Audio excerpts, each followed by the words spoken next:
take a 2-1 series lead. Philly won Game 2 behind Jimmy Butler's 30-point performance, and despite Joel Embiid's stomach illness.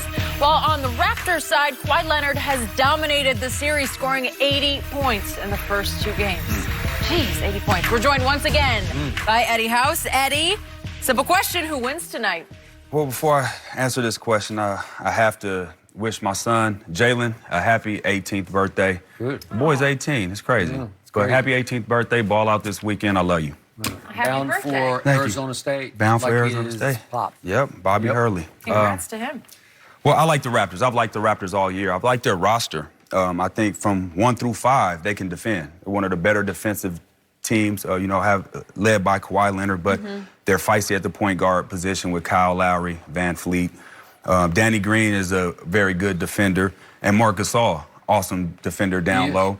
Once Defensive Player of the Year. Yeah, once Defensive Player of the Year, and Siakam as well. So I like that. I think that with the depth that they have and the way that they can defend, if they are able to, and it all hinges on Joel Embiid as well, his health. But I think Ben Simmons is the catalyst for it. You have to be able to keep him out of the paint. We all know he can't shoot, right? So guys have to take individual battles and win them. You're not going to be able to stop him every time from getting into the paint, but you must make it hard for him and limit that, because he is the guy that's going to get everybody going.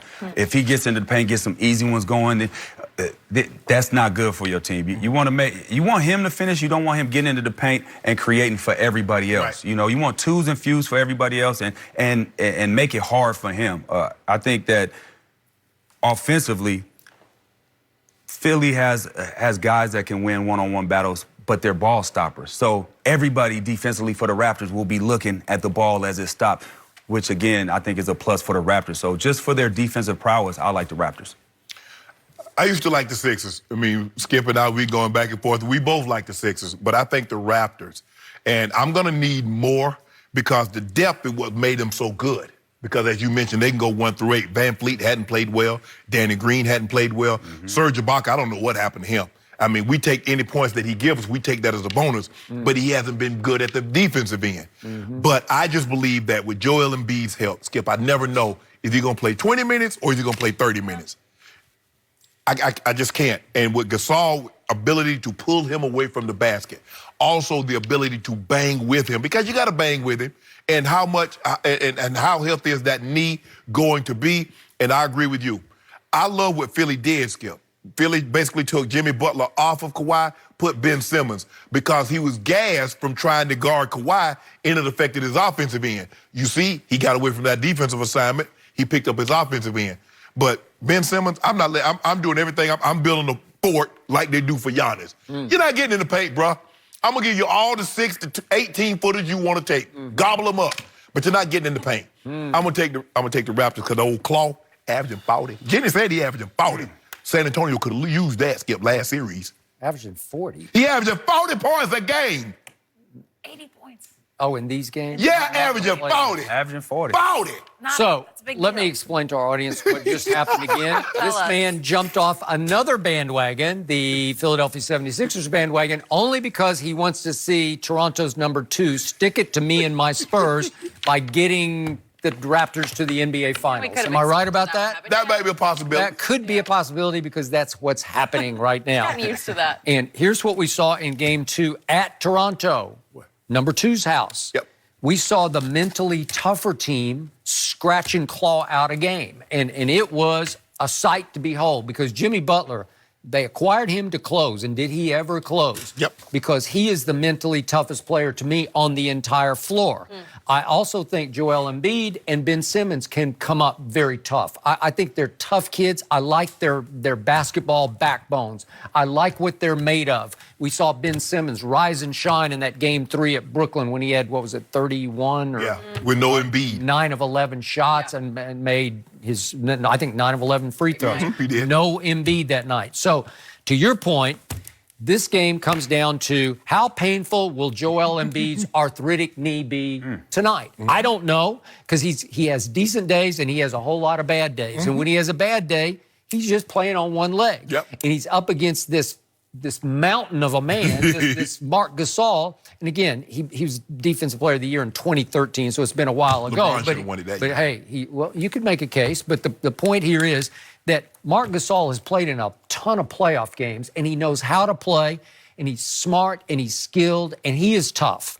So it's like double jeopardy on Joel Embiid right now because he's fighting his own knee, and he's having to fight with Gasol in the paint. Yes. And it's a hard job because he just gets in your way. He knows how to get in your way. And he must weigh, God, I don't know what he weighs. Yeah, that's the thing I was going to say. He leans on you, wear you down. And he's not Allen from Brooklyn. No, he's not there. Anytime you're getting six, Joel Embiid talking about getting 6 treatments to try to get right, that's not a good sign. Moving forward. Yeah, that's not a good sign. It's only going to get worse because these games are coming. You're playing harder. You got to log minutes if you want to advance. They need him. They need him to win, and they need him to be as close to healthy as he can be. So I must be objective about number 2 in Toronto who quit on my Spurs last year. He did. He flat out quit, and I will never forgive that. Skip, stop. He didn't quit. His thigh was messed up. Yes. Man. Everybody heals different. He had a bruised thigh, and he's had it for 2 years, and it cost him a whole bunch of games this year in Toronto. You'll get a Charlie Who horse? knew? Yeah.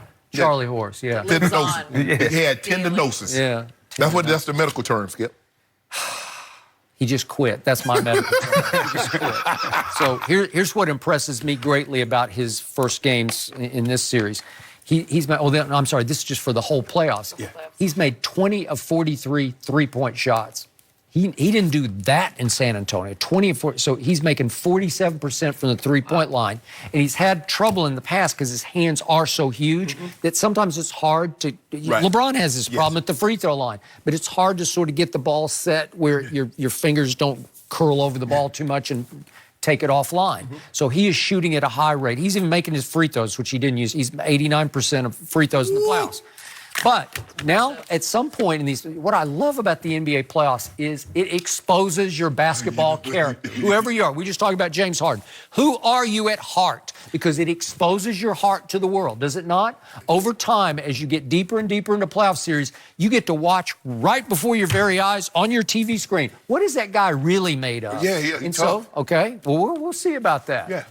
Do you know how tough you got to be to have cornrows in the 21st century? All right. In the 2020s? All right. He got old school, Right. the 80s. Straight back. Yes. Maybe. Straight backs. So, how tough is his point guard, Kyle Lowry? Because he's going home to Philly tonight, okay? So, is he going to come up big in Philly? Yep. Where he played his college basketball? I need to keep his emotions in check because sometimes we go home, we buy all these tickets, we want everybody, Can be challenging. yeah, take it Get down. that home cooked meal though. Be feeling real good. What you think they're gonna have? Oxtail? Man, that sounds so Boy, good I remember right a there. whole lot of games for the Raptors when Kyle Lowry just sort of fell apart. I don't know. Hold on, Skip.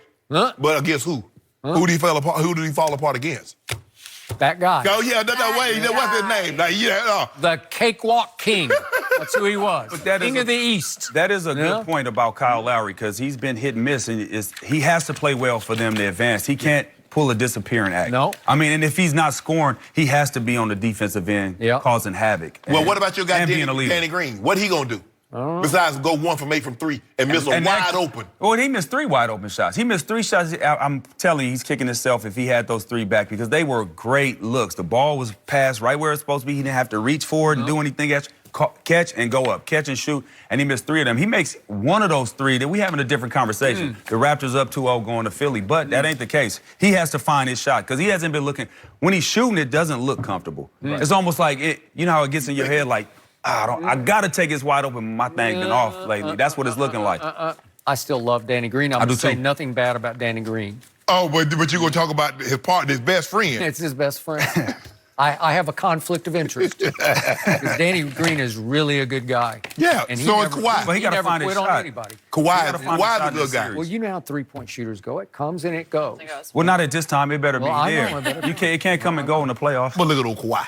Hey, well, does he not have the best co-star right now in the playoffs? Siakam? Is he not emerging as a Siakam, star? Siakam, baller. good. Huh? Working. He's averaging in the playoffs 23 and 8. Will that help? Hey, y'all got the wrong guy. Y'all should have got Siakam.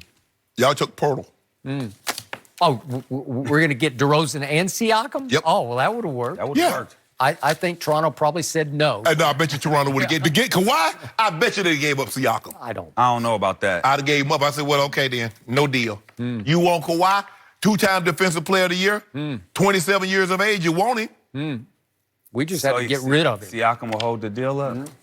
I just think it's I interesting. would do it. Vegas has been I would all hold over it the down. place with this game, too. It started with Sixers being favored, Yeah, and now then now Toronto's Raptors. And, I mean, It's because of Joel Embiid's knee. injury. So let me ask you a question. Right. So why is Vegas all of a sudden on Toronto? Do they want you to want your misery also? They probably have inside information About that knee. Joel Embiid's probably That's not the worry. right. Yeah. That's the worry. Yeah. Because I mean, you're never even shocked when they say before the game, he's out tonight. Right. Okay. when That's we had a big- Kirk He has to on, be healthy, man. Didn't he mention something about how he should really, really take care of his weight and just how he wishes he could have done that? You know, Perk. Perk did say that. I was Yeah. listening to that when he said he's absolutely right. I mean, you got to take some of that weight off them joints, them knees. You're pounding, you're running. He doesn't look the same. I seen Joel Embiid when he first got back. You know how he missed all those games, but when he first got back, his first year really playing a full season, I was at the Suns game and I watched him cover so much. He's nowhere near moving like that. Wow. Like he covered so he went from sideline to sideline like that. Yep. There's no way he could do that now, and that's the problem because Gasol's gonna pull him away from the basket. Now you put him in pick and roll, you go downhill at him, go at that knee. It's gonna be interesting tonight. All right, Eddie. Good stuff. Thank Yep, you thank for you. joining us. Will Big Ben be an elite quarterback into his